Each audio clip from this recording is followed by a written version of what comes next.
Hello बच्चों, good afternoon, good morning. जब भी आप ये वीडियो देख रहे हों, गुड इवनिंग। कैसे हैं आप सभी लोग? आई होप मस्त होंगे, है ना? मस्त है सभी लोग। चलो, तो आज से हम लोग स्टार्ट करने वाले हैं क्लास 11th का एक नया चैप्टर, जिसका नाम आपके पास क्या है? ग्रेविटेशन। तो आइए बात करते हैं, हम लोग क्या बात करते हैं? ग्रेविटेशन की बात करते हैं। तो ग्रेविटेशन में क्या देखते हैं? सबसे पहले ग्रेविटेशन में देखते हैं ग्रेविटेशन होता क्या है। तो हेडिंग लगाते हैं बच्चों हम लोग, ग्रेविटेशन क्या है? ग्रेविटेशन। अब ये ग्रेविटेशन होता क्या है? आप सभी लोगों ने चैप्टर के बारे में 9th क्लास में पढ़ रखा था ना। एक प्यारी सी नन्ही सी कहानी सुनी होगी। किसके बारे में? आपने एक कहानी सुनी होगी न्यूटन सर के बारे में ना। न्यूटन कौन है? न्यूटन सर ने ग्रेविटेशन के बारे में आपको बताया था, है ना? ठीक है। क्या सुना था कि ये एक एप्पल ट्री था। इस एप्पल ट्री के नीचे कौन बैठा हुआ था? ये हमारे पास क्या था? एक एप्पल ट्री था। इस एप्पल ट्री में के नीचे कौन बैठा हुआ था? न्यूटन सर बैठे हुए थे ना। ये कौन बना दिया हमने? न्यूटन सर बना दिया। चलो, अरे भाई फिगर उगर बना दिया। चलो, ये क्या हो गए? न्यूटन सर हो गए। ये एक बार बैठे हुए थे तो क्या गिरा वहां पर? एक एप्पल नीचे आ गया। ये जब एप्पल नीचे आया तो इन्होंने सोचा, इनके दिमाग में एक बात खटक गई, एक बात आ गई कि भाई ये एप्पल जो है ये नीचे ही क्यों आया, ऊपर क्यों नहीं गया? तो जब ऊपर नहीं गया तो इसके बारे में इन्होंने क्या किया? जानकारी प्राप्त की और इंफॉर्मेशन से इस पर इन्होंने रिसर्च करना शुरू कर दिया। और रिसर्च करते करते करते करते करते करते इन्होंने क्या किया? इन्होंने अपना एक लॉ दे दिया या थ्योरम दे दी, जिसे हम लोग क्या बोलते हैं? न्यूटन्स ग्रेविटेशनल लॉ के बारे में जानते हैं। किसके बारे में जानते हैं? Newton's gravitational law. आइए देखते हैं क्या होता है न्यूटन्स ग्रेविटेशनल लॉ। तो ये न्यूटन्स ग्रेविटेशनल लॉ क्या कहता है? तो देखा जाए, चलो देखते हैं न्यूटन ग्रेविटेशनल लॉ क्या कहता है। कि देखो, न्यूटन सर की कहानी आपने सुनी थी, ठीक है? न्यूटन सर ने कहा कि भाई अगर मान लो हमारे पास ये कोई एक हमारे पास क्या है? एक स्टिक है। इसको मैंने ऊपर फेंका तो ये कहाँ आ रही है? नीचे की ओर आ रही है। इसका मतलब अर्थ इसे क्या कर रही है? अपनी ओर अट्रैक्ट कर रही है। जब अर्थ इसे अपनी ओर अट्रैक्ट कर रही है तो इस पर क्या लगेगा? एक फोर्स लग रहा होगा, जिसे हम लोग क्या बोलते हैं? ग्रेविटेशनल फोर्स बोलते हैं। ठीक है, तो इसी के बारे में न्यूटन सर ने कहा। न्यूटन सर का क्या कहना था कि भाई in this universe each and every body attract to the each other. Each and every body means ये मेरी बॉडी इस कैमरे को क्या कर रही है? अट्रैक्ट कर रही है। इस बोर्ड को क्या कर रही है? अट्रैक्ट कर रही है। इस पेन को क्या कर रही है? अट्रैक्ट कर रही है। इस फैन को क्या कर रही है? अट्रैक्ट कर रही है। इस एसी को क्या कर रही है? अट्रैक्ट कर रही है। मतलब each and every body attract to the each other, attract to the each other. ठीक है, चलो चलो आ जाओ, ध्यान दो। क्या कहता है? Every body in this world attract to another body with a force. एक फोर्स से क्या करती है? अट्रैक्ट करती है।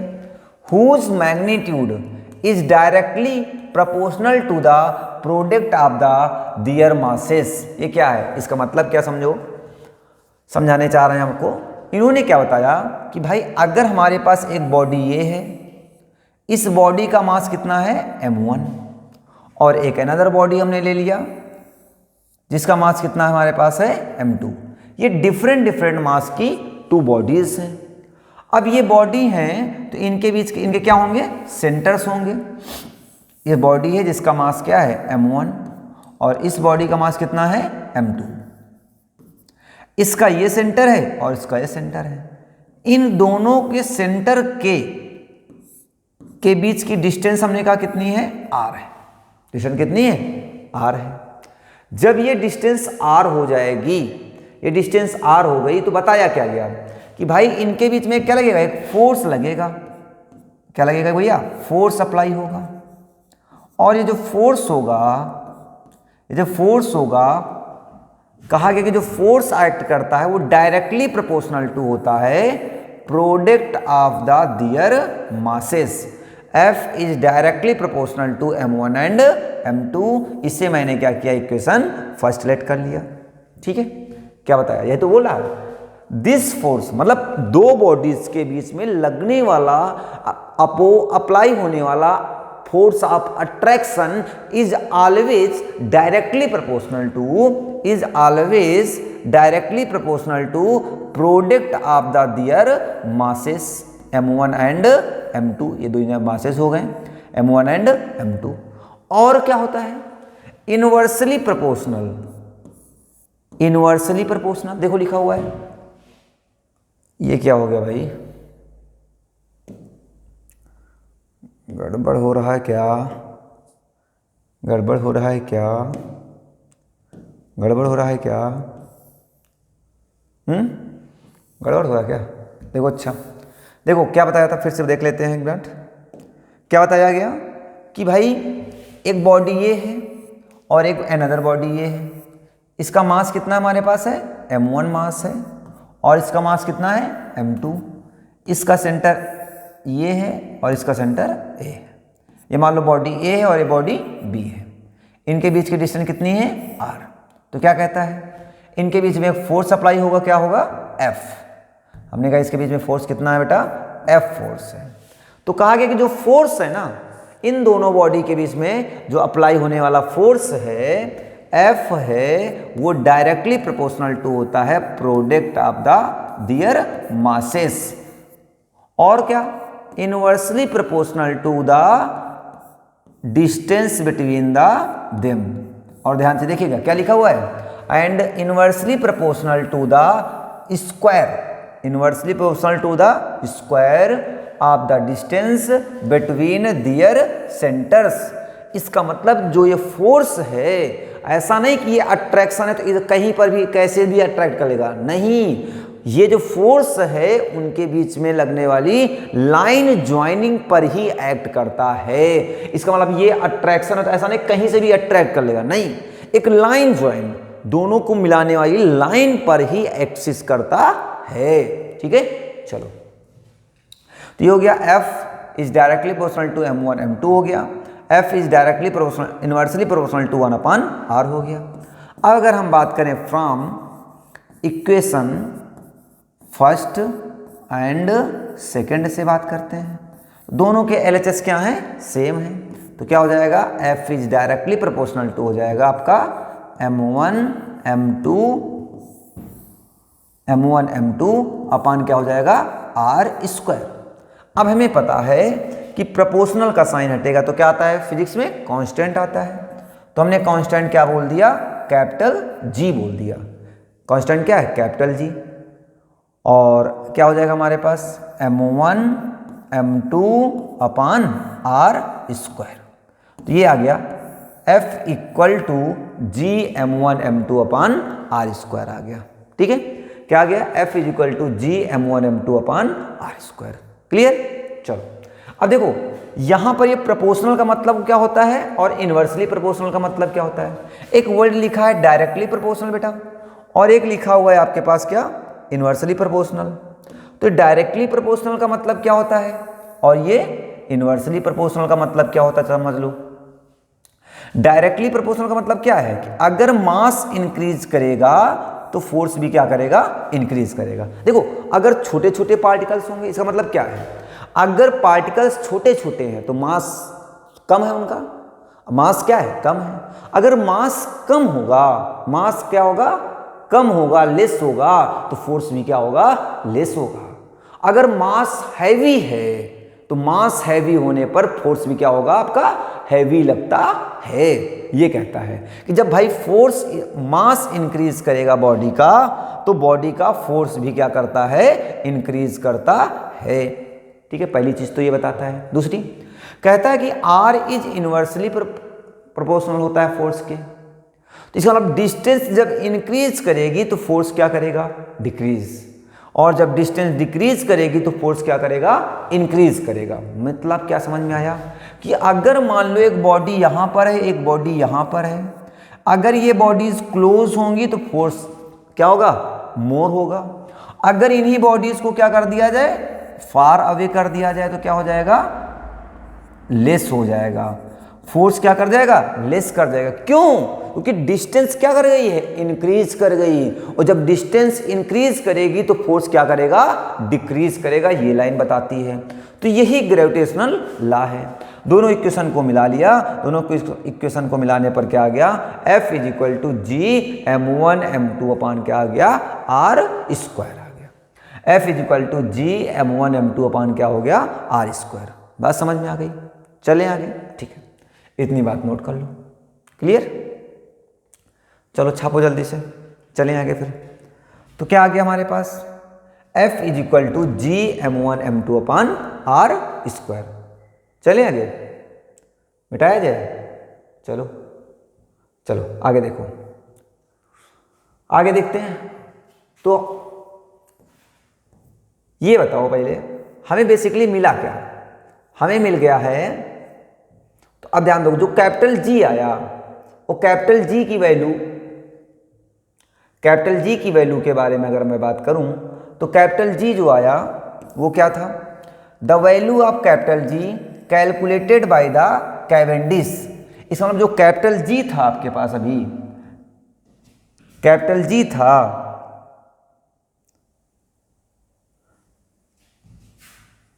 कैपिटल जी की जो वैल्यू थी वो कौन बताता है, कैपिटल जी की वैल्यू के बारे में बताते हैं एक साइंटिस्ट हैं, उनका नाम क्या है, कैवेंडिश।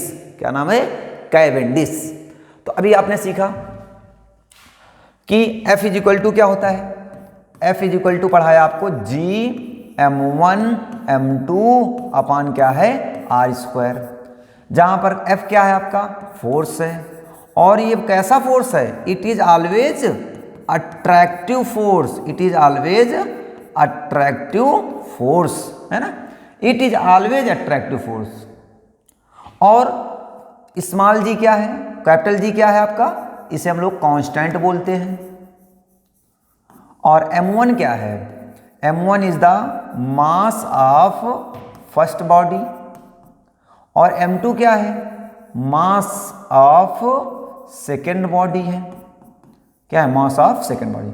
r क्या है, उनके बीच का सेपरेशन है।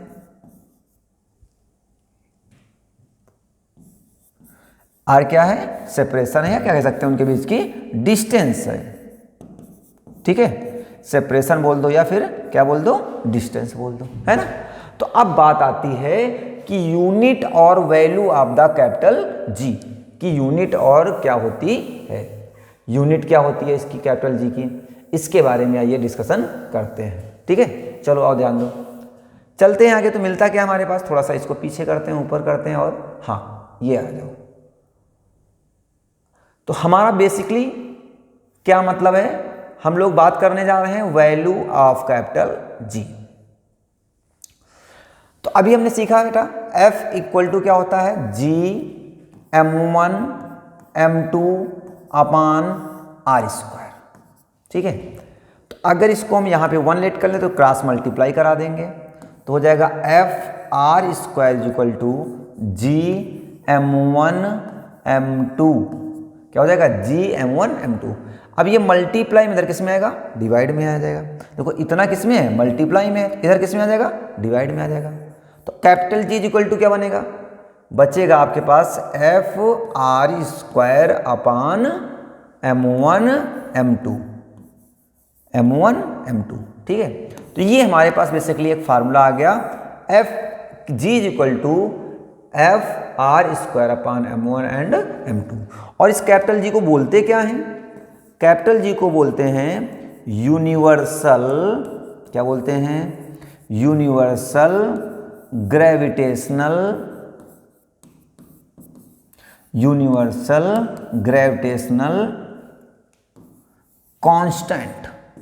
क्या है, यूनिवर्सल ग्रेविटेशनल कांस्टेंट बोलते हैं, ठीक है। एच जी को, कैपिटल जी को क्या बोलते हैं?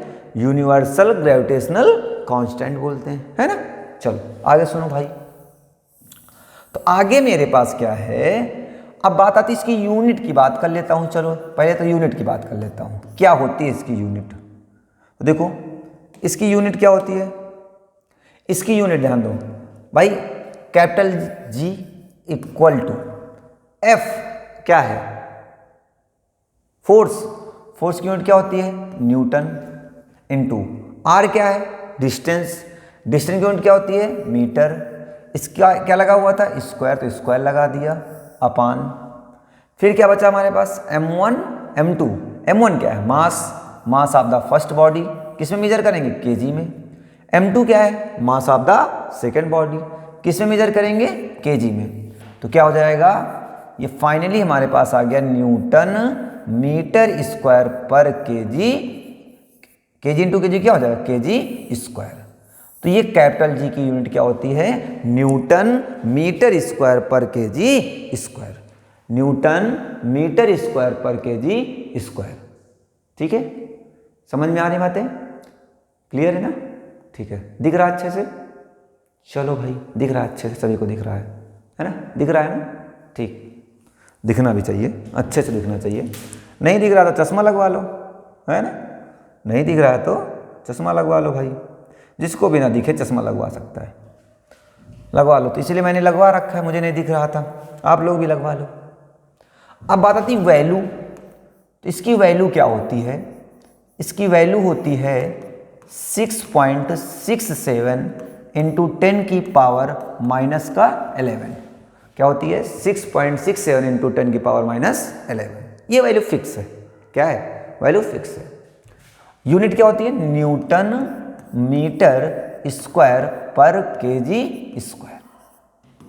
अगर आपसे कोई पूछे कि भाई कैपिटल जी की वैल्यू बताओ, तो क्या बताओगे, 6.67 इंटू 10 की power minus 11 newton metre square per KG square. Unit के साथ आपको खटाक से बता देने, क्या, 6.67 इंटू 10 की power minus 11 newton metre square per KG square. ठीक है, चलो अब आगे वैल्यू हो गई। अब इसकी डायमेंशन भी देख लेता हूं, चलो, कई बार पूछी जाती है, बहुत इंपॉर्टेंट है ये, क्या है, इसकी डायमेंशन ही क्या है, इंपॉर्टेंट है। तो बेटा इंपॉर्टेंट है डायमेंशन, तो कर लेते हैं, चलो आ जाओ कर लेता हूं। तो बताओ कैपिटल जी की डायमेंशन निकाल लेता हूं, क्या है, यहां पे देखो फोर्स, फोर्स की डायमेंशन क्या होती है आपके पास, mlt माइनस का 2, फोर्स आ गया। r क्या है, डिस्टेंस, डिस्टेंस मतलब क्या होती है, l स्क्वायर हो जाएगा, लेंथ है ना डिस्टेंस, अपान m1 मास है, m2 क्या है, मास है, मास लिख लो। तो कैपिटल G इक्वल टू, देखो m ऊपर लिखा ही है, लिखा रहने दो, m इंटू n क्या हो जाएगा, m स्क्वायर हो जाएगा। देखो एक m खत्म हो जाएगा, मान लो एक m बचेगा, तो एक m ऊपर जाएगा तो क्या होगा, m की पावर यहाँ कितना लिखा है 1, तो हो जाएगा माइनस का 1। l की पावर यहाँ कितना लिखा हुआ है, l यहाँ कितना लिखा हुआ है, यहाँ पे लिखा 1 और यहाँ पे 2, तो l की पावर कितना हो जाएगा 3, और t की पावर यहाँ क्या हो जाएगा माइनस का 2। तो ये डायमेंशन आ गई, डायमेंशन आपके पास क्या आ गई है, m-1 l3 t माइनस का 2। क्लियर, चलो इतनी बात जल्दी से नोट कर लो, फिर आगे चलते हैं। तो हमने वैल्यू देख लिया, इसकी यूनिट देख लिया, और क्या देख लिया, डायमेंशन देख लिया, बढ़िया से मिटाएं, चलें आगे, चलो आगे चलते हैं। तो आगे मिलता क्या आपके पास, थोड़ा सा रिमार्क्स लिख के आ गया। देखो रिमार्क्स पॉइंट में क्या लिखना है आपको, पहली चीज तो लिखना है कि the value of capital G does not depends upon the shape और साइज। कहने का मीन्स क्या है, चाहे बॉडी हमारी इतनी बड़ी हो, और चाहे बॉडी इतनी बड़ी हो, चाहे बॉडी इतनी बड़ी हो, चाहे इतनी बड़ी हो, चाहे ऐसे हो, चाहे ऐसे हो, किसी भी शेप और साइज पर डिपेंड नहीं करता है। इसका नाम ही है यूनिवर्सल ग्रेविटेशनल कांस्टेंट। इसका मीन्स है इस यूनिवर्स में कैपिटल जी की वैल्यू हमेशा और हमेशा क्या होती है, फिक्स होती है। कितनी ना 6.67 इंटू 10 की power minus 11 newton metre square per kilogram square. ठीक है, newton metre square per kilogram square. Clear? चलो आगे दूसरा पॉइंट क्या आपके पास है? दूसरा पॉइंट आपका क्या है? Gravitational force is a weak force. क्या है? एक वीक फोर्स होता है। ठीक है, क्या होता है? एक वीक फोर्स होता है। अच्छा, मान लो कभी आपको कैपिटल जी की वैल्यू किस में पूछ ले, थोड़ा सा यहीं पर ध्यान देंगे। ओहो, कैपिटल जी की वैल्यू देखो, अभी क्या निकाली थी आपने कैपिटल जी की वैल्यू? कैपिटल जी की वैल्यू आपने अभी फाइंड की थी 6.67 इंटू 10 की power minus 11 newton metre square per KG square. क्या सीखा था? जी वैल्यू सीखा था 6.67 इंटू 10 की power minus 11 newton metre square per KG square. ये किस में है आपकी? एमकेएस सिस्टम में है, या कैसे बोल लो एसआई सिस्टम में है। अगर कोई पूछे सीजीएस सिस्टम में बताओ, किसे बताओ? सीजीएस सिस्टम में बताओ। सीजीएस सिस्टम में क्या होती है इसकी यूनिट? मान लो कभी पूछ ले आपसे, है ना, सीजीएस में। तो देखो भाई, सीजीएस में देखा जाए तो देखो capital G equal to 6.67 into 10 की पावर माइनस 11 न्यूटन। न्यूटन का सीजीएस क्या होता है? डाइन। और एक न्यूटन में कितने होते हैं? 10 की पावर 5 डाइन। क्या हो जाएगा? 10 की पावर 5 डाइन। 5 डाइन हो जाएगा इंटू, पढ़िएगा समझिएगा, मीटर ग्राम। ठीक है, सीजीएस में मीटर को किसमें होता है? सेंटीमीटर में। तो 1 मीटर में कितने सेंटीमीटर? 100। 100 का क्या करना है? स्क्वायर। देखो 1 metre 1 metre is equal to 100 centimetre. 1 metre is equal to 100 centimetre. तो 100 सेंटीमीटर का क्या करना है? स्क्वायर अपान क्या लिखा हुआ है? KG square. केजी मतलब मास। 1 केजी में कितने ग्राम होते हैं? 1000 ग्राम का भी क्या कर देना है? स्क्वायर कर देना है। तो चलो capital G is equal to 6.67 into 10 की पावर माइनस 11 इंटू 10 की पावर, देखो यहाँ पे थोड़ा सा करना है अभी आपको, सॉल्यूशन थोड़ा सा अच्छे से देख लेना इसको। 10 की पावर यहाँ कितना लिखा हुआ है? 5। अच्छा, 100 का स्क्वायर कितना होगा? 100 इंटू 100, 100 इंटू 100। इसका मतलब 1 2 3 4, 10 की पावर कितना हो जाएगा? 4। क्या हो गया? 10 की पावर 4 हो गया। तो इसका मतलब 10 की पावर इसे हम 4 लिख लेते हैं अपान डाइन लिखा था, डाइन लिख लो सिस्टम में, डाइन हो गया। और सेंटीमीटर का स्क्वायर था तो सेंटीमीटर स्क्वायर कर लो अपान ये क्या बचा? 1000 इंटू 1000। क्या कर लो? 1000 इंटू 1000 मतलब जानते हो क्या होगा? स्क्वायर है ना। 1000 इंटू 1000, इसका मतलब 10 की पावर कितना आ गया? ये 6 आ गया। अपान क्या हो गया? 10 की पावर 6 ग्राम का स्क्वायर। ठीक, तो कैपिटल जी इक्वल टू देखो बेटा क्या बचा हुआ है 6.67 इंटू 10 की पावर माइनस 11। 5 4 कितना हो जाएगा? 9, है ना। और ऊपर क्या बचेगा? 10 की पावर 9। ये प्लस का ऊपर किसमें जाएगा? माइनस का जाएगा। तो माइनस का 6 क्या हो जाएगा? 9 centimetre square per gram square. 9 centimetre square per gram square. तो ये आ जाएगा वैल्यू 6.67 इंटू 10 की पावर। देखो माइनस का 11 और माइनस का 6 कितना हो जाएगा? माइनस का 17। माइनस का 17 और माइनस के 17 से 9 जाएगा तो बचेगा कितना? माइनस का 8। माइनस का 8। यूनिट क्या आ जाएगी, dyne centimetre square per gram square, centimetre square per gram square. तो ये किस में था, सीजीएस में आ गया। 6.67 इंटू 10 की power -8 dyne into centimetre square per gram square. Newton किस में चेंज हो गया, डाइन में, और मीटर किस में चेंज हो गया, सेंटीमीटर में, केजी किस में चेंज हो गया, ग्राम में। तो ये भी हमारे पास एक सिस्टम हो सकता है।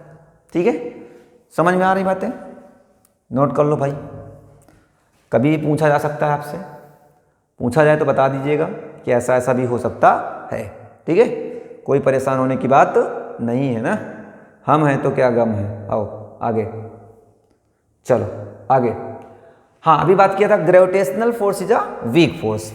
ठीक है, ग्रेविटेशनल फोर्स कैसा फोर्स होता है भैया, हमारे पास एक वीक फोर्स होता है। Gravitational force is a weak force. चले आगे, चलो अब बात करते हैं हम लोग इस पर properties of the gravitational force, कि ग्रेविटेशनल फोर्स की क्या क्या प्रॉपर्टीज होती हैं। तो देखो ग्रेविटेशनल फोर्स की क्या क्या प्रॉपर्टीज हैं। तो पहली प्रॉपर्टी देखो, फर्स्ट प्रॉपर्टी क्या लिखी हुई है। तो फर्स्ट प्रॉपर्टी आपकी लिख दी गई है कि लिखा हुआ है gravitational force is always attractive force. हाँ देखो, अगर मान लो हमारे पास एक मैग्नेट है, नॉर्थ पोल और साउथ पोल वाला, और इसके अराउंड एक अनदर मैग्नेट लेकर के आओगे। एक मैग्नेट है और एक उस मैग्नेट के अराउंड एक अदर मैग्नेट लेकर के आ गए हम लोग। समझो थोड़ा सा, एक मिनट, क्या होता है बच्चों, समझिएगा।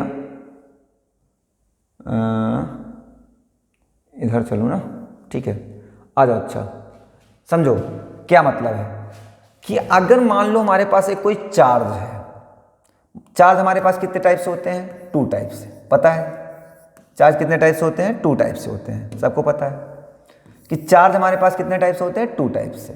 एक पॉजिटिव चार्ज होता है और एक क्या होता है, निगेटिव चार्ज होता है। एक पॉजिटिव चार्ज होता है और क्या होता है, निगेटिव चार्ज होता है। और ध्यान दो, आपको ये भी पता है पॉजिटिव चार्ज क्या करते हैं, पॉजिटिव चार्ज हो या निगेटिव चार्ज के बीच में क्या होता है, रिपल्सन होता है। और निगेटिव पॉजिटिव निगेटिव एक दूसरे को क्या करते हैं, अट्रैक्ट करते हैं। क्या करते हैं, अट्रैक्ट करते हैं। तो एक में रिपल्सन होता है और एक में क्या होता है, अट्रैक्शन होता है। तो ऐसे फोर्स को टू चार्ज के बीच में लगने अप्लाई होने वाले फोर्स को हम बोलते हैं क्या, electrostatics force.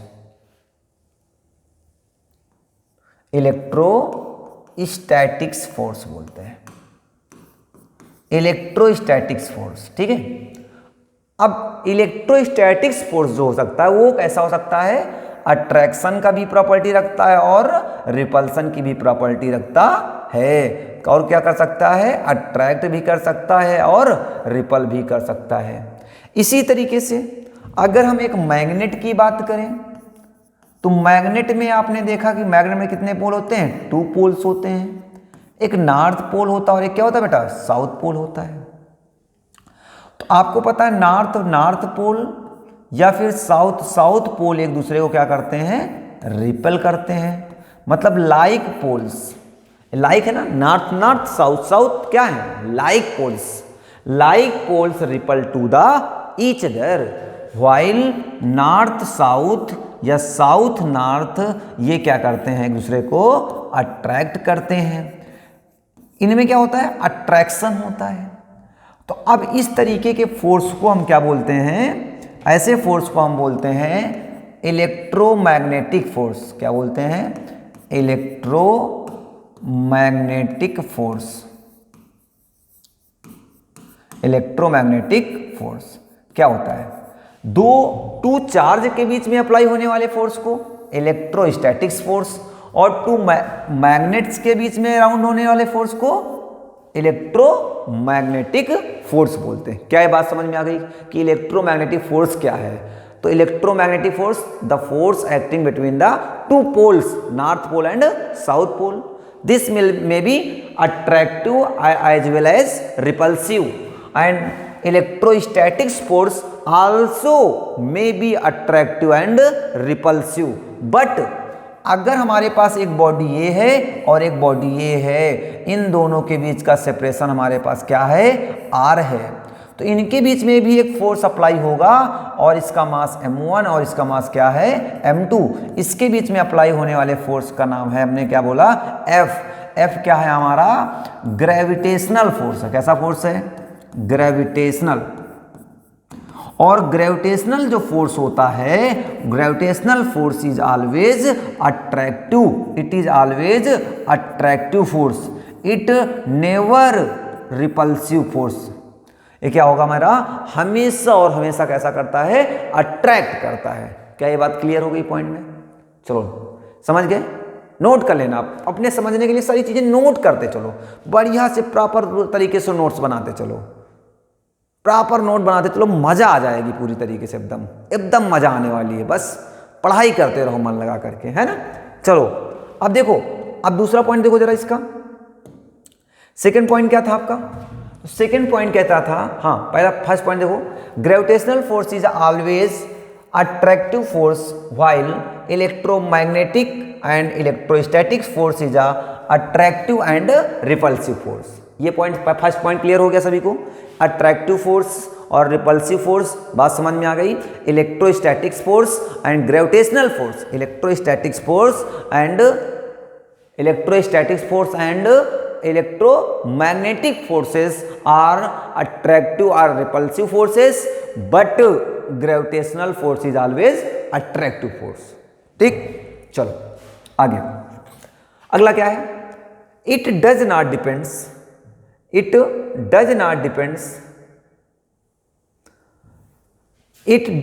depends upon the medium between the bodies, but electrostatics and electromagnetic forces depends upon the medium। इस लाइन का मतलब क्या है आप समझ लो। आओ मान लो हमारे पास एक बॉडी ये है और एक बॉडी ये है। अब इन बॉडी को लिया हमने और इनके बीच बॉडी ले लिया, इनके बीच में मान लो इसकी डिस्टेंस कितनी थी, r। इसका मास कितना है, m1, और इसका मास कितना है, m2। तो इसके बीच में क्या लगेगा, फोर्स लगेगा, और वो फोर्स कितना होगा, F is equal to G m1 m2 upon r square. अब इन्हीं दोनों बॉडीज को m1 और m2 मास की मान लो हमने लिक्विड में डुबो दिया, डिप कर दिया लिक्विड में, वो क्या है, वाटर। चलो वाटर मान लो, तो मान लो एक वाटर का बीकर लिया, इस वाटर के बीकर में वही दोनों मास हैं, इसका भी मास m1 है और इसका भी मास कितना है, m2। अब इस पर देखा गया फोर्स और डिस्टेंस भी क्या है दोनों की सेम, पहले भी r थी अब भी r है, तो देखा गया कि फोर्स पर कोई भी इफेक्ट नहीं हुआ। यहाँ क्या था, लिक्विड भरा हुआ था, तो इस पर जहां पहले Fg था तो अब भी कितना हो जाएगा, Fg ही रहेगा, नो चेंज देखा गया। इसका मतलब मीडियम चेंज हुआ लेकिन फोर्स पर कोई इफेक्ट नहीं हुआ। मीडियम का मतलब क्या हुआ, पहले यहाँ कैसा मीडियम था, यहाँ का मीडियम हमारा कैसा था, एयर, यहाँ का मीडियम एयर था आपका, और यहाँ का मीडियम क्या हो गया आपके पास, वाटर। तो जब आपको एयर से हमने वाटर में लेकर के आए तब भी ग्रेविटेशनल फोर्स पर कोई इफेक्ट नहीं हुआ। अगर लेकिन यहाँ पर मान लो एक चार्ज था पॉजिटिव, एक चार्ज था निगेटिव, अब पॉजिटिव और निगेटिव के बीच में डेफिनेटली क्या होगा, अट्रैक्शन होगा। कैसा भी हो, मान लो पॉजिटिव पॉजिटिव है या फिर निगेटिव निगेटिव है, पॉजिटिव निगेटिव कैसे भी हो, अगर इनके बीच में हमने कहा एक फोर्स लग रहा है क्या, Fe, इलेक्ट्रोस्टैटिक्स फोर्स। अब इन्हीं चार्जेस को हमने क्या किया, एक लिक्विड में डाल दिया, वाटर में डाल दिया। पहले यहां पर क्या था, एयर था, अब यहां पर क्या हो जाएगा, अब यहां पर एक चार्ज ये है, वही ये पॉजिटिव पॉजिटिव है, तो अब इसका फोर्स क्या हो जाएगा, इलेक्ट्रोस्टैटिक्स फोर्स क्या हो जाता है, चेंज हो जाता है, और हमेशा क्या करता है, डिक्रीज करता है। क्या करता है, डिक्रीज करेगा। सबसे मैक्सिमम जो होगा वो किसके लिए होता है, एयर के लिए ही होता है। तो इसका मतलब अगर मीडियम चेंज किया, एयर से आपने वाटर कर दिया, एयर से आपने जब वाटर किया तो इसमें इलेक्ट्रोस्टैटिक्स फोर्स क्या हो गया, चेंज हो गया। और सेम ऐसे ही अगर यहाँ पे मैग्नेट ले लो, एक नॉर्थ पोल है और एक साउथ पोल, एक दूसरा मैग्नेट ले लो नॉर्थ पोल और साउथ पोल, और अगर आप इनको भी किसी भी बीकर में डाल दो या किसी लिक्विड में डाल दो, मीडियम चेंज कर दो, पहले क्या था, एयर मीडियम था, अब किसी दूसरे मीडियम में लेकर के चले जाओ, तो इस तरीके से उनके बीच का जो फोर्स है वो क्या हो जाता है, चेंज हो जाता है। क्या होता है, चेंज हो जाता है। बट ग्रेविटेशनल फोर्स कभी भी चेंज नहीं होता है। ये समझा रहा था आपका पॉइंट नंबर 2। क्या बात क्लियर हो गई? क्लियर है सभी को? चलो मिटा दिया जाए, समझ गया गया? क्लियर है? दिख रहा है अच्छे से? एक बार देख लूं मैं थोड़ा सा। गुड, चल आगे चलते हैं। तो आगे चलते हैं बच्चों, तो हमारे पास क्या मिलता है, नेक्स्ट पॉइंट मिलता है हमारे पास। क्या नेक्स्ट पॉइंट लिखा हुआ है, it is a central force. कैसा फोर्स होता है, सेंट्रल फोर्स है। अब इस सेंट्रल फोर्स का मतलब क्या है? अरे भाई सेंट्रल फोर्स का मतलब ये समझो, तुम क्या समझोगे, सेंट्रल फोर्स का मतलब ये समझोगे कि ये कहां लगता है, दो बॉडीज को मिलाने वाले सेंटर्स पर मिलता है। ऐसा नहीं कहीं पर भी फोर्स लगा देगा, नहीं, कहां पर मिलेगा, सेंटर पर मिलाता है। क्लियर? चलो नेक्स्ट चले, चलो अच्छा नेक्स्ट चलते हैं क्वेश्चन। तो नेक्स्ट क्वेश्चन देखते हैं। नेक्स्ट एक बात और देखते हैं अभी हम, क्या देखते हैं, इधर देखो, ये तो अभी आपने देखा ही था। एक कितने पॉइंट देख लिया था आपने, आपके पास 3 पॉइंट्स हो गए थे ना। पॉइंट नंबर 4 लिख लीजिएगा। पॉइंट नंबर 4 क्या लिखना है, पॉइंट नंबर 4 में देखो पॉइंट नंबर 4 लिखिएगा। अगर मान लो बेटा हमारे पास ये एक बॉडी है, बॉडी नहीं है, एक बॉडी है, हाँ ठीक है, चलो बॉडी मान लेते हैं। एक बॉडी ये हमारे पास है और एक बॉडी ये है। इस बॉडी का मास कितना है, m1, और इस बॉडी का मास कितना है, m2। और हमने कहा ये क्या है, इलेक्ट्रॉन है, और ये भी क्या है, इलेक्ट्रॉन है, और इनके बीच की डिस्टेंस कितनी है, हमने कहा r है। डिस्टेंस कितनी है, r। तो बताओ इलेक्ट्रॉन का अपना मास भी होता है और इलेक्ट्रॉन का अपना चार्ज भी होता है। तो बताओ जरा भाई, अगर मैं बात करूं यहां पे बात कर लेता हूं, मास ऑफ इलेक्ट्रॉन की बात करूं, मास ऑफ इलेक्ट्रॉन, तो भाई मास ऑफ इलेक्ट्रॉन कितना होता है, कोई बताएगा? 9.1 इंटू 10 की पावर माइनस 31 kg होता है। ठीक है, और जो चार्ज ऑफ इलेक्ट्रॉन होता है वो होता है -1.6 इंटू 10 की पावर माइनस का 19 कूलाम होता है। ठीक है, मास इतना होता है और चार्ज इतना होता है। इसका मतलब पहला मास भी क्या है, इलेक्ट्रॉन ही है, और सेकेंड मास भी कितना है, मास ऑफ इलेक्ट्रॉन ही है। m1 दो इलेक्ट्रॉनों या दो इलेक्ट्रॉन्स के बीच में कैसा कितना फोर्स लगता है, तो ये इलेक्ट्रॉन के बीच में हो गया। तो भाई दो अगर बॉडीज हैं, दो मासेस हैं, अगर 2 मासेस हैं तो 2 मासेस के बीच में क्या लगता है, एक फोर्स लगता है, और वो फोर्स क्या होता है, ग्रेविटेशनल फोर्स। तो ग्रेविटेशनल फोर्स क्या कहेगा, F is equal to FG बोल दूं, ग्रेविटेशनल फोर्स। ग्रेविटेशनल फोर्स जो होता है वो होता है हमारे पास क्या हो जाएगा, m1 m2 अपान क्या हो जाएगा, r²। इसे हमने क्या बोल दिया, इक्वेशन फर्स्ट। ठीक है, अब अभी इलेक्ट्रॉन को मैंने क्या माना, पार्टिकल माना। पार्टिकल मतलब जिसके पास क्या होता है, मास होता है।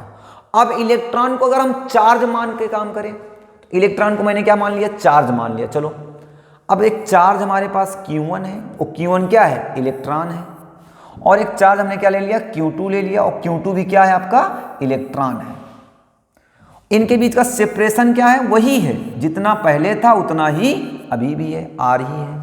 तो इनके बीच में एक फोर्स लगेगा, F कितना होता है, ये फोर्स होता है 1/4 पाई एप्सिलॉन नॉट। ये थोड़ा आपके लिए नया होगा, ये इलेक्ट्रोस्टैटिक्स फोर्स ना, आप 12th में पहुंचोगे तो फर्स्ट चैप्टर में ही धड़ाक से मिलेगा इलेक्ट्रिक चार्जेस एंड फील्ड, पहला ही चैप्टर मिलने वाला है खड़ाक से।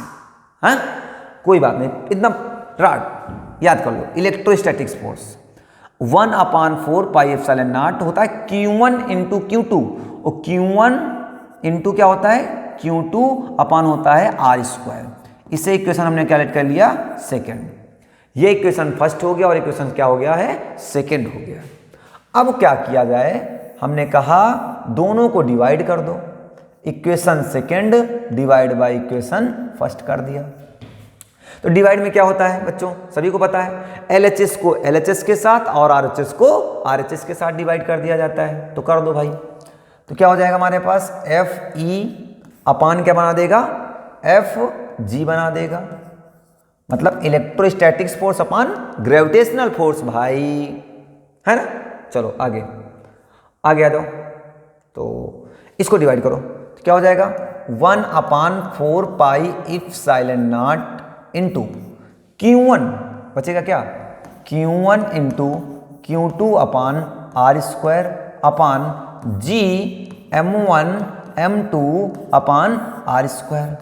R स्क्वायर खत्म हो जाएगा, तो क्या बनेगा FE upon FG equal to, अब देखो आपको एक चीज़ और पता होनी चाहिए, 1/4 पाई एप्सिलॉन नॉट की वैल्यू होती है 9 इंटू 10 की पावर 9 होती है न्यूटन मीटर स्क्वायर पर कूलाम स्क्वायर, और कैपिटल G की वैल्यू कितनी होती है 6.67 इंटू 10 की पावर -11 न्यूटन मीटर स्क्वायर पर kg स्क्वायर। यहाँ kg होता है और यहाँ क्या होता है, कूलाम स्क्वायर, बस इतना डिफरेंट है। तो ये हमारे पास आ जाएगा, तो इसकी वैल्यू क्या रख सकते हो आप, 9 इंटू 10 की पावर 9। M1 क्या है, Q1 क्या है, charge of the electron. Charge of the electron होता कितना है, माइनस होता है, बट हमें यहाँ मैग्नीट्यूड लेना है, तो क्या हो जाएगा 1.6 इंटू 10 की पावर -19। और भाई Q2 की वैल्यू भी क्या है, सेम है, क्योंकि दोनों के दोनों कैसे हैं, इलेक्ट्रॉन हैं, दोनों के दोनों इलेक्ट्रॉन हैं, तो दोनों के दोनों इलेक्ट्रॉन हैं, तो इनके बीच में जो लगने वाला फोर्स होगा, इसका क्या कर देते हैं, 2 बार लिखना था तो इसका स्क्वायर कर दिया, अपान जी क्या है भाई 1.67 इंटू 10 की पावर -11 हो जाएगा, इंटू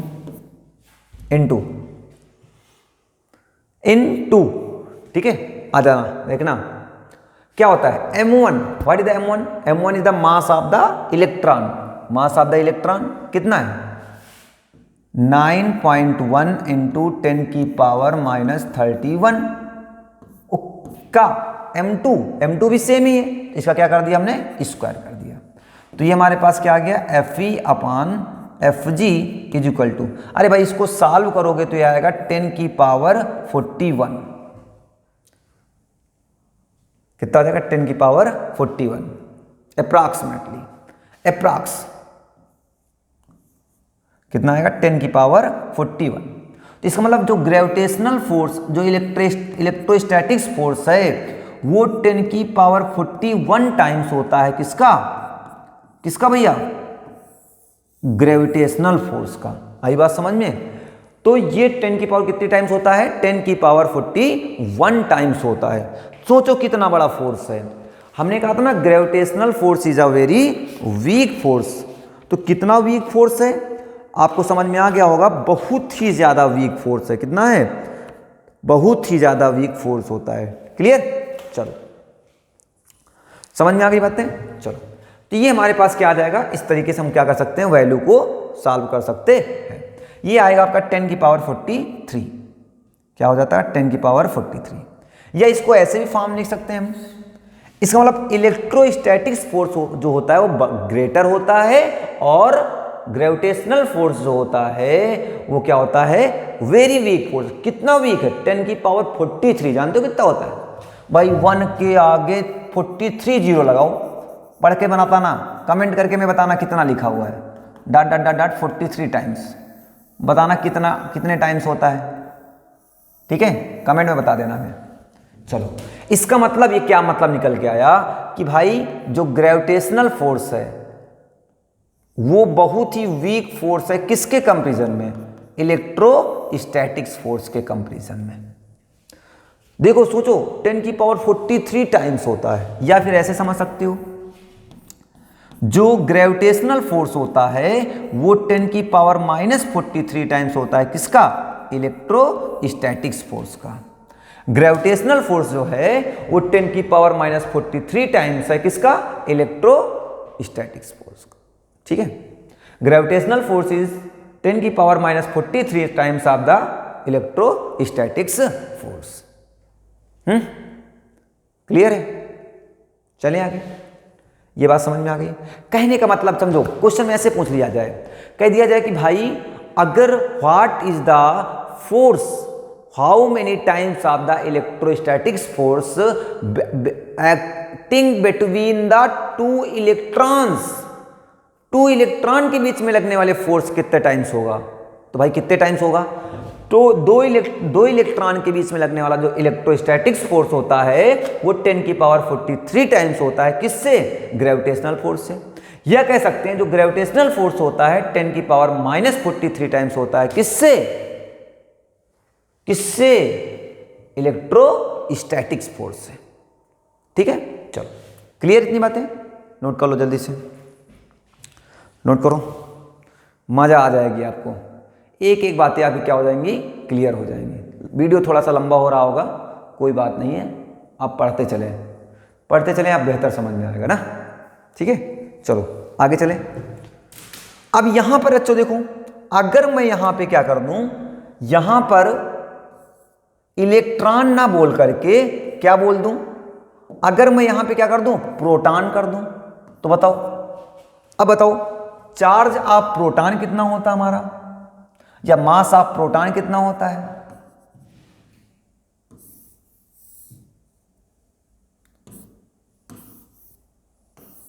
देखो यहां पे एक चीज समझिएगा, थोड़ा इसी में देख लेते हैं।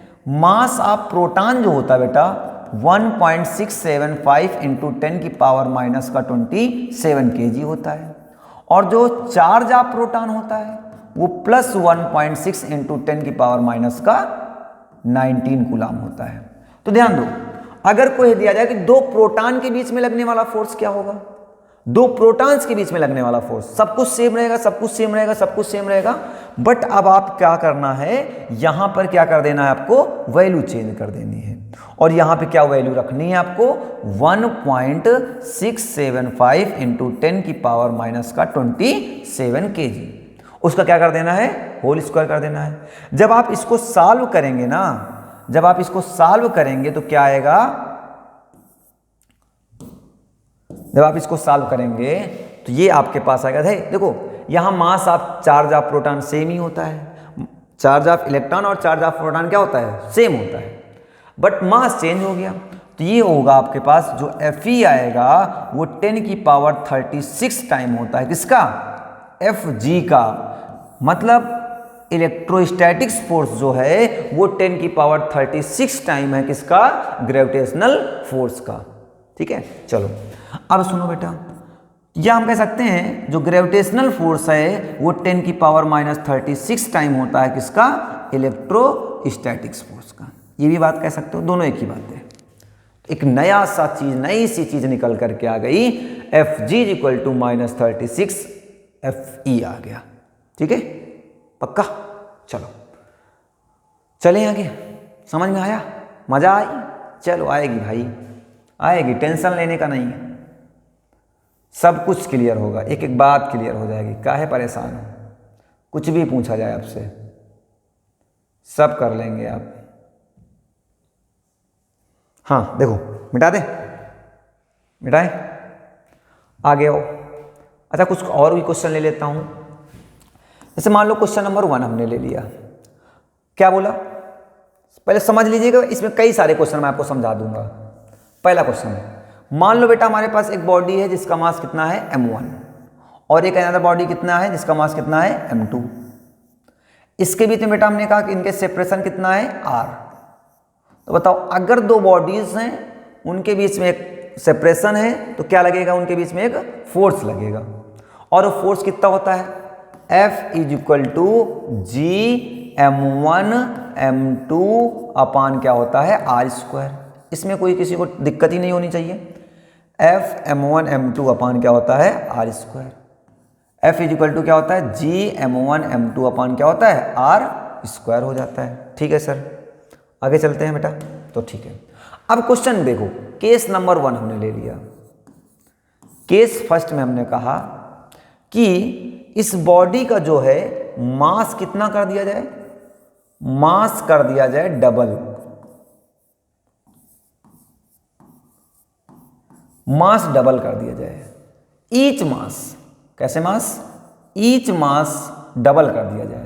तो अभी पहले मास कितना था m1, तो अब कितना हो जाएगा 2m1, और दूसरा मास कितना हो जाएगा 2m2, लेकिन उनके सेपरेशन, उनके डिस्टेंस पर कोई इफेक्ट नहीं हुआ, डिस्टेंस सेम ही है, कितनी है r। तो अब कहेगा आपसे कि बताओ जो नया वाला फोर्स आएगा वो कितने टाइम्स हो जाएगा, तो ऑप्शन ए दे देगा F/4, मतलब इनिशियल फोर्स का 1/4 हो जाएगा। ऑप्शन बी दे देगा इनिशियल फोर्स का हाफ हो जाएगा। ऑप्शन सी दे देगा इनिशियल फोर्स का 2 टाइम्स हो जाएगा, या ऑप्शन डी देगा इनिशियल टाइम्स का 4 टाइम्स हो जाएगा। ऐसे क्वेश्चन बोल दिया गया। कौन सा ऑप्शन सही है जरा ध्यान दो। अब देखो, अब इसके बीच में हमने फोर्स का कितना लगेगा, F डैश लगेगा फोर्स। तो F dash is equal to क्या होगा, कैपिटल G m1, m1 ना होकर क्या बोलोगे इसे 2m1, m1 ना बोलकर क्या बोलोगे 2m1 इनटू फिर क्या हो जाएगा 2m2 अपान क्या होता है आर स्क्वायर, तो ये यहाँ पर हो जाएगा आर स्क्वायर। तो ये हो जाएगा F dash is equal to G, ये क्या है 2 2 जा 4, तो 4 बाहर ले लो। अच्छा 4G m1 m2 अपान क्या बना देगा आर स्क्वायर बना देगा। तो देखो F dash is equal to इसके प्लेस पर, इतने के प्लेस पर आप क्या लिख सकते हो, F लिख सकते हो। तो क्या हो जाएगा 4 इंटू F, क्या बना दिया 4F। तो कौन सा ऑप्शन सही हो जाएगा आपका 4F। कहीं है ऑप्शन, हाँ ऑप्शन नंबर डी। अगर हमारे पास मास को डबल कर दिया जाए तो फोर्स कितने टाइम्स हो जाता है 4 टाइम्स। फिर समझ लो, मास को अगर डबल कर दो तो फोर्स 4 टाइम, अगर मास को 3 टाइम्स कर दे तो यहाँ कितना होगा 3 3 जा 9 टाइम्स हो जाएगा। अगर यहाँ 4 टाइम कर दो तो यहाँ क्या हो जाएगा 16, अगर यहाँ 5 तो यहाँ 25, 6 तो 36। अगर मासेज को 6 टाइम कर दें तो फोर्स कितने टाइम्स बढ़ जाएगा 36 टाइम बढ़ जाएगा। अरे भाई एक सिंपल सी बात बताई थी आपको कि भाई F is directly proportional to क्या होता है m1 m2, और F is inversely proportional to क्या होता है 1 अपान आर स्क्वायर। अगर मासेस इंक्रीज करेंगे तो फोर्स भी क्या करेगा इंक्रीज करेगा, अगर मासेस डिक्रीज करेंगे तो फोर्स भी क्या करेगा डिक्रीज करेगा, है ना। ठीक है, चलो अब इसी में कह दूं केस नंबर 2, केस नंबर 2। अगर मैंने कह दिया मास हाफ कर दिया जाए, मास क्या कर दिया जाए हाफ कर दिया जाए, तो देखो क्या होगा। इसका मतलब पहले मास कितना था m1, अब कितना हो जाएगा m1/2 हो जाएगा, और दूसरा क्या हो जाएगा m2 और बाई क्या बन जाएगा 2 बन जाएगा, m1/2 और क्या हो जाएगा m2/2 हो जाएगा। अब दोनों का सेपरेशन कितना हमारे पास है, सेम डिस्टेंस है, कितनी r। तो अब फोर्स देखो F डैश हमारे पास है G m1, m1 के प्लेस पर क्या लिखना है आपको m1 अपान 2 रखना है, m2 के प्लेस पर m2 अपान 2 अपान क्या होता है आर स्क्वायर। तो r की वैल्यू कितनी भाई, तो r तो चेंज ही नहीं हुआ है तो r स्क्वायर ही रहेगा। तो F dash is equal to 2 2 जा 4, तो ये देखो 1/4 बाहर हो गया, क्या बचा G m1 m2 upon r क्या हो जाएगा r स्क्वायर बना दिया। तो बेटा G m1 m2 upon r square को क्या हो जाएगा हमारे पास, G m1 m2 का क्या हो जाएगा G m1 m2 upon r square का मतलब क्या हो जाएगा G m1 m2 upon r square का मतलब क्या हो जाएगा F है, तो ये क्या हो जाएगा हमारे पास F अपान 4। इसका मतलब अगर मासेज को हाफ कर दिया जाए 1/2 कर दिया जाए तो फोर्स कितना हो जाता है मासेज को हाफ 1/2 कर दिया जाए तो फोर्स कितना हो जाता है 1/4 हो जाता है। अरे भाई हाफ का मतलब क्या है, डिक्रीज करना। तो बताओ फोर्स मास डिक्रीज करेगा तो फोर्स भी क्या करता है, डिक्रीज करता है। तो डिक्रीज ही तो कर रहा है आपके पास। 1/4 क्या है आपका, डिक्रीजमेंट ही तो है ना। अगर यहाँ 1/3 कर दिया जाए तो यहाँ क्या हो जाएगा, 1/9 हो जाएगा। 1/4 कर दिया जाए तो यहाँ कितना हो जाएगा, 1/16। अगर 1/5 कर दिया जाए तो 1/25 हो जाएगा, है ना। इस तरीके से क्या हो जाएगा, मास क्या हो जाएगा, चेंज होता रहेगा। ठीक है, चलो ये बात क्लियर हो गई सभी को। चलो आगे चलें। अच्छा इसमें एक केस और है, थोड़ा सा इसको छोटा कर दे रहा हूं, दिख रहा होगा, चलो दिख रहा होगा थोड़ा सा, हाँ नहीं दिख रहा क्या, चलो दिख रहा होगा, कोई बात नहीं। अब केस नंबर 3 हमने ले लिया। केस नंबर 3, अगर हमने कहा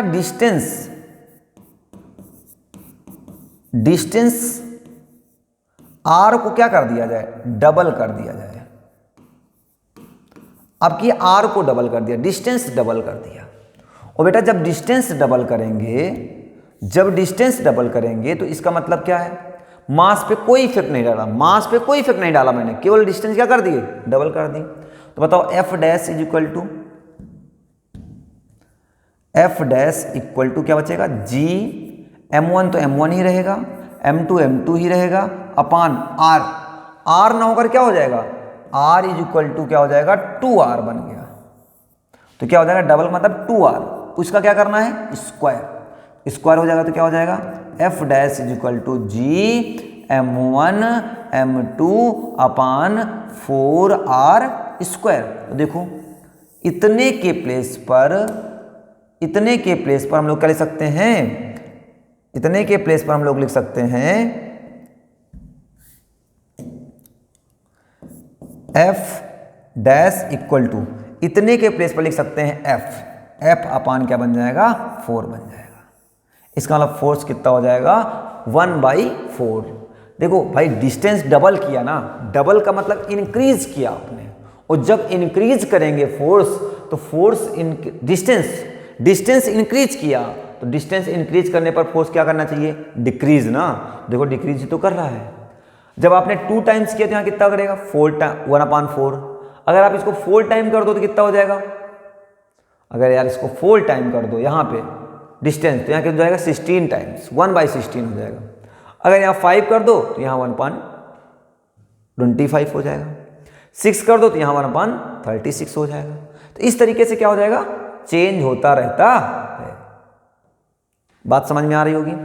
अब इसी में अगला देखो, अच्छा केस नंबर 4, क्वेश्चन इसको अलग अलग देख सकता है आपको, क्वेश्चन अलग अलग दे देगा आपको।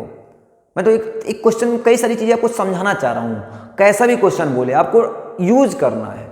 पहले क्या था, बाद में क्या था, पहले क्या कंडीशन है, बाद में क्या कंडीशन है, इन कंडीशन को रिलेट करके देखना है आपको, क्या क्या कंडीशन बोली जा रही है। ठीक है, चलो आ जाओ। हमने कह दिया कि रेडियस क्या कर दी या डिस्टेंस क्या कर दी,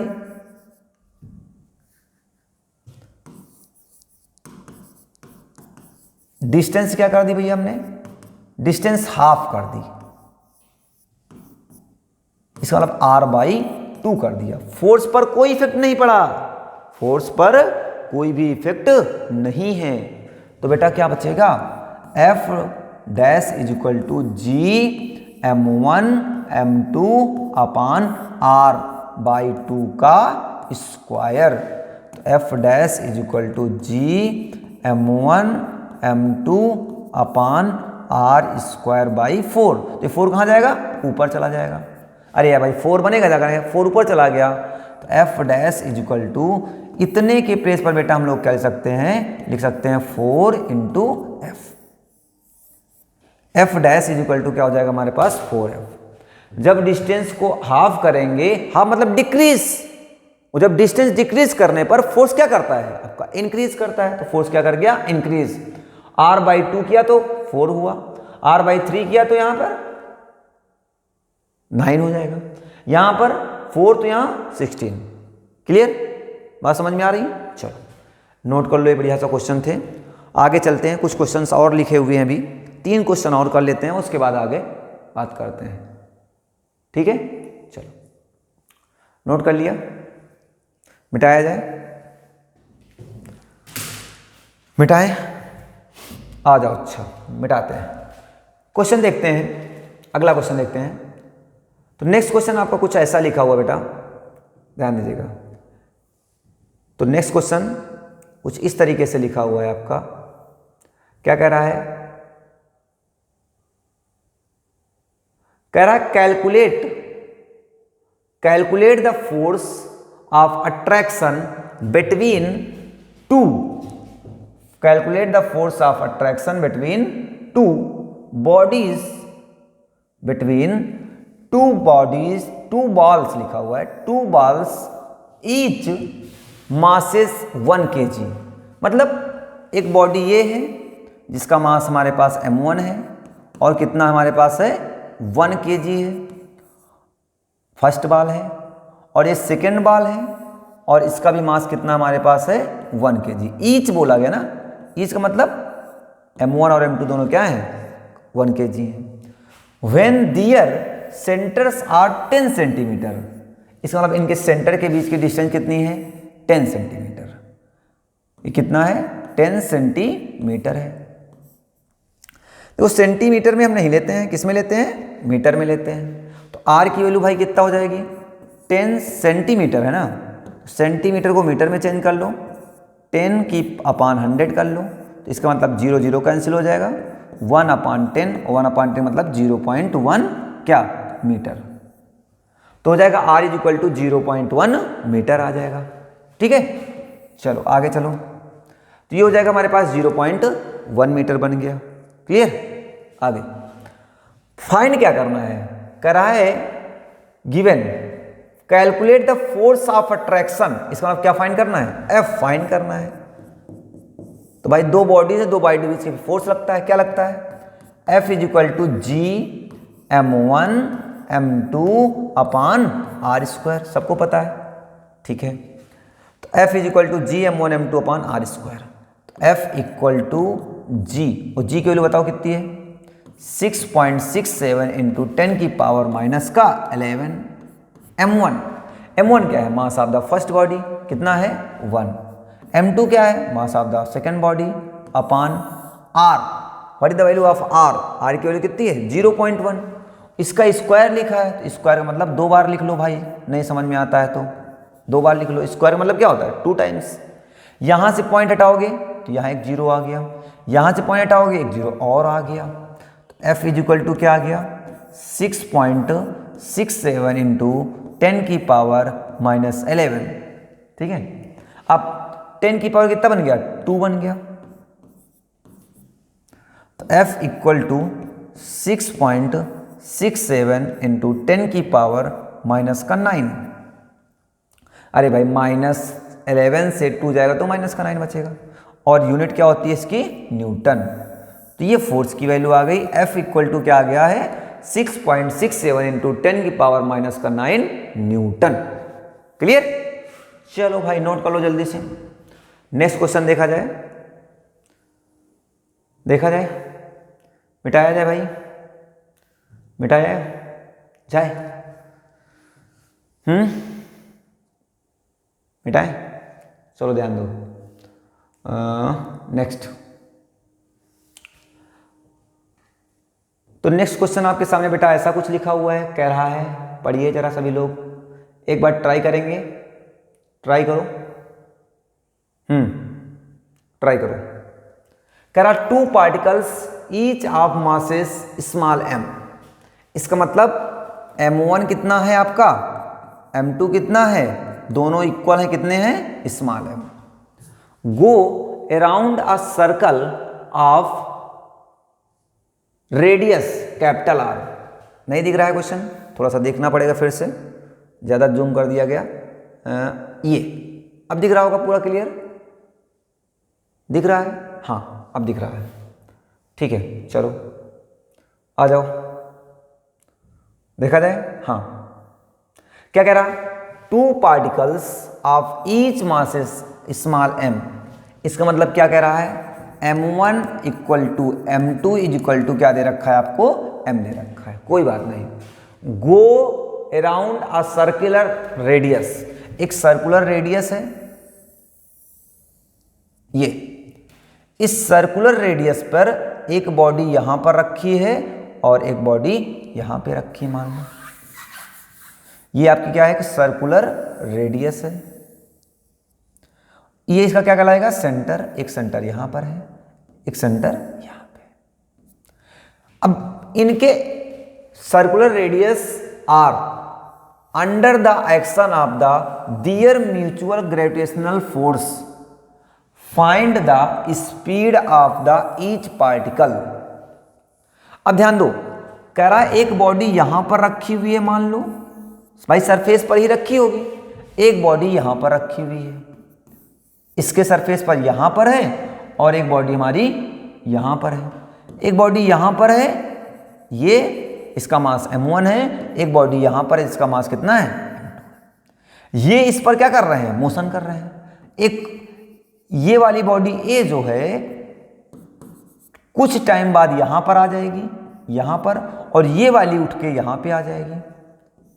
ऐसा तो मोशन करेंगे, तब भी तो इनके बीच की डिस्टेंस देखो कितनी रहेगी, सेम रहेगी, वही डायमीटर है। इसकी रेडियस r मैंने बोला, ये भी कितना होगा, r हो जाएगा। और जब ये यहां होंगे तब भी r 2r। अब इनके बीच का सेपरेशन देखो, टोटल कितनी डिस्टेंस हो जाएगी, 2r ही तो बनेगी जा करके, ये टोटल कितना हो जाएगा 2r। तो बताओ ये कितना बन जाएगा 2r। तो अब अगर कोई भी बॉडी जो है कहीं पर मोशन करती है सर्कुलर पाथ में, तो उस पर एक फोर्स और लगता है जिसे हम लोग क्या बोलते हैं, सेंटीपिटल फोर्स। तो इस पर एक सेंटीपिटल फोर्स भी लगेगा। जो सेंटीपिटल फोर्स होगा वो कहां से जनरेट हुआ होगा, वो जनरेट हुआ होगा फोर्स ऑफ अट्रैक्शन से। तो इसका मतलब क्या होगा, ग्रेविटेशनल फोर्स से।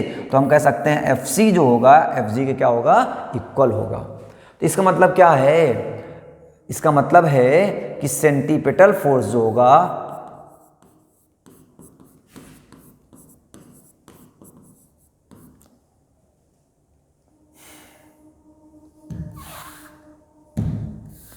कैसा फोर्स है, सेंटीपिटल फोर्स जो होगा वो कहां कैसा होगा भैया, ध्यान दीजिएगा।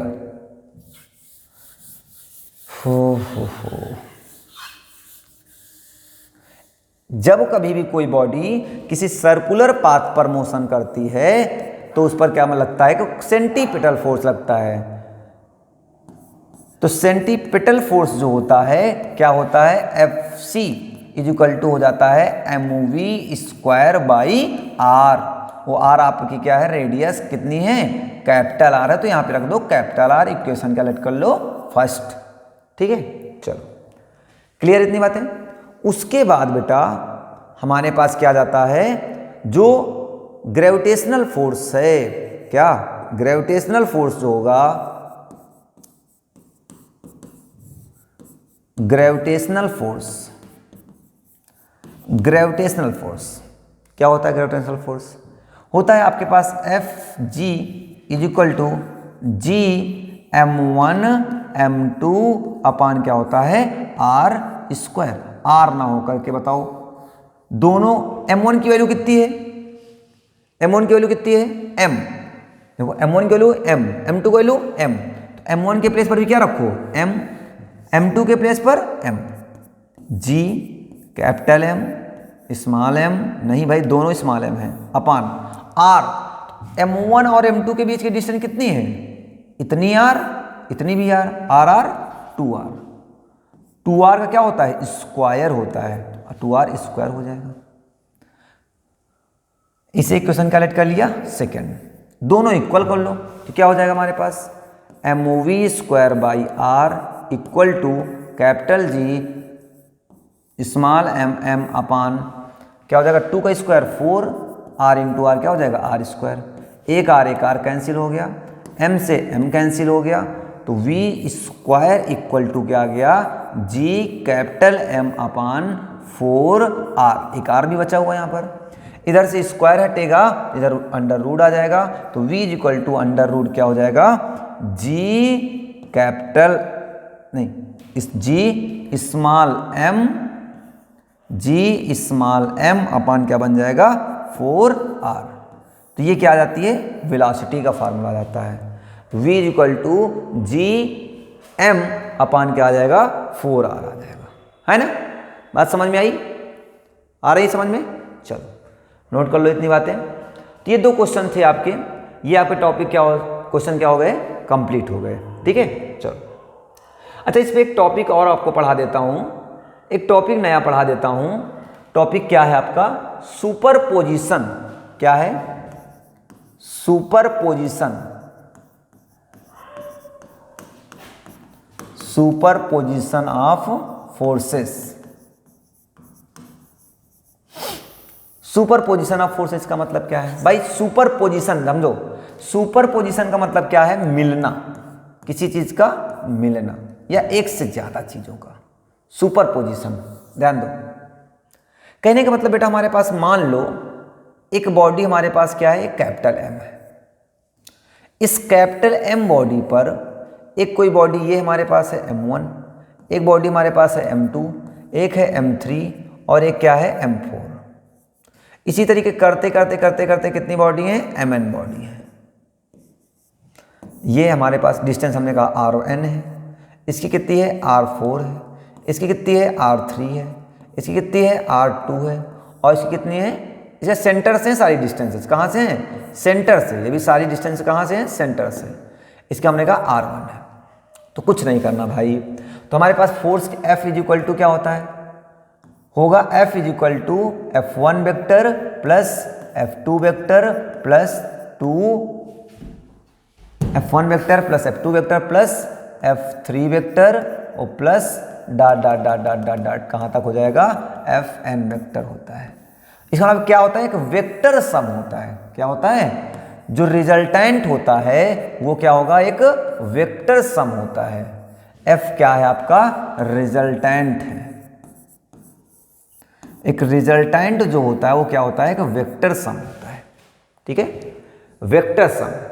तो क्या होगा हमारे पास, अगर मैं बात करूं F इज इक्वल टू क्या होगा, देखो G m1 m2 कैंसिल हो जाएगा, G कैपिटल M अपान इतना तो कॉमन हो जाएगा, बचेगा क्या भाई, m1 अपान r1 का स्क्वायर प्लस m2 अपान r2 का स्क्वायर प्लस m3 अपान r3 का square, m1 square m2 square m3 का स्क्वायर और plus dot dot dot dot क्या हो जाएगा, स्मॉल mn अपान rn का स्क्वायर। मतलब ये तो कैपिटल जी तो हमने एक फिक्स कर लिया। चलो मान लो हमारे पास बॉडी है, इसी पर सारे के सारे फोर्स एक्ट कर रहे हैं, तो इस पर कितना फोर्स लगेगा, तो ये इस तरीके से फोर्स फाइंड कर सकते हैं। बात समझ में आ गई। तो ये होता है सुपरपोजिशन। क्या होता है, सुपरपोजिशन। ठीक है, तो चलो, तो आज से हम लोगों ने स्टार्ट किया है ग्रेविटेशन और डे बाय डे हम आपके लिए एक एक क्लास लेकर के आने वाले हैं और इस सीरीज में बहुत ही मजा आने वाली है। बस आप हमारे साथ लगे रहें, आपकी पूरी तैयारी हम आप मिल करके पूरी जिम्मेदारी से पूरा काम करने वाले हैं। ठीक है, तो अगर वीडियो पसंद आया हो तो चैनल को शेयर करें और सब्सक्राइब करके बेल आइकन को प्रेस कर लें।